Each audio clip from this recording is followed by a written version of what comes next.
Saya izin tanya Pak, apa fungsinya mata?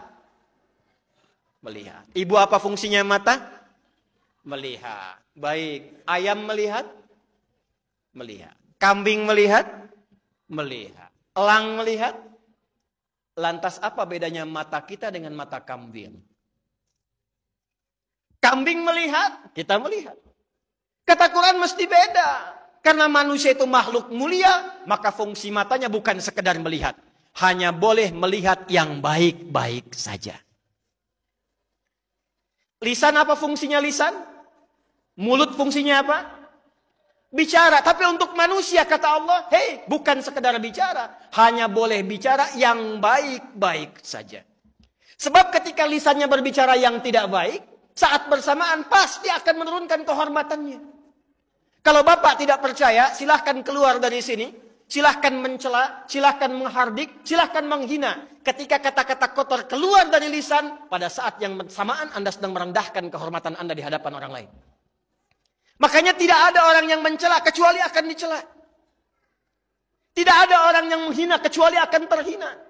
Karena itu di Islam kita dilarang berkata kotor. Kita dilarang mencaci maki. Kita dilarang untuk memprovokasi. Dilarang untuk saling terpecah belah. Kenapa? Karena semua perbuatan itu akan menghilangkan kehormatan kita sebagai bawaan fitrah dalam berkehidupan. Nah, itu latihannya di masjid.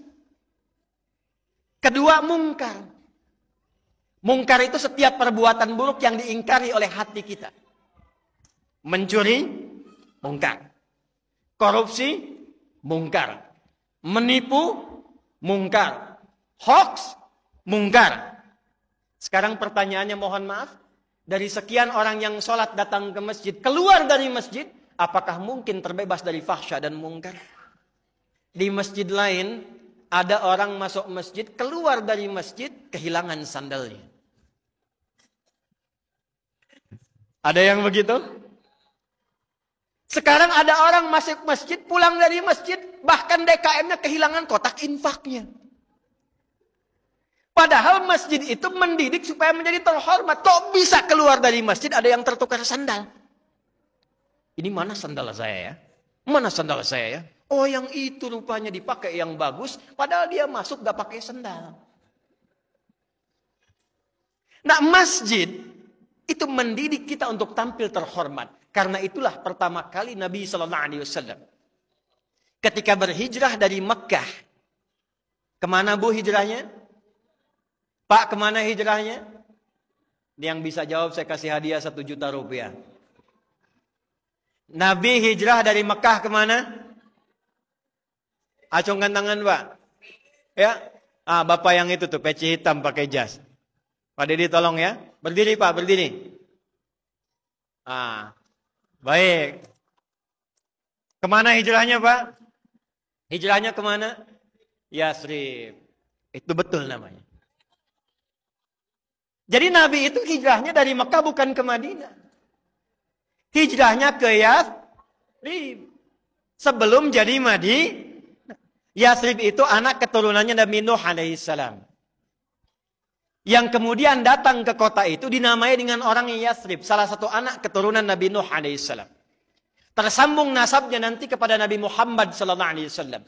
Bin Abdullah, bin Abdul Muttalib, bin Hashim, bin Abdul Manaf. Bin Qusay, bin Murrah, bin Kilab, bin Ka'ab, bin Ghalib, bin Fihr, bin Malik, bin Nadar, bin Kinana, bin Khuzaimah, bin Mudrika, bin Ilyas, bin Nizar, bin Mudar, bin Ma'ad, bin Adnan, bin Addi, bin Adri, bin Muqawwam, bin Nahur, bin Tarikh, bin Ya'rub, bin Yasjub, bin Nabit, bin Ismail alaihi salam, bin Ibrahim alaihi salam, bin Azar atau bin Nahur, bin Abir, bin Kinan, bin Arfakhshad, bin Sam, bin Nuh alaihi salam, bin Kinwan, bin Anwas, bin Thith, bin Adam alaihi salam.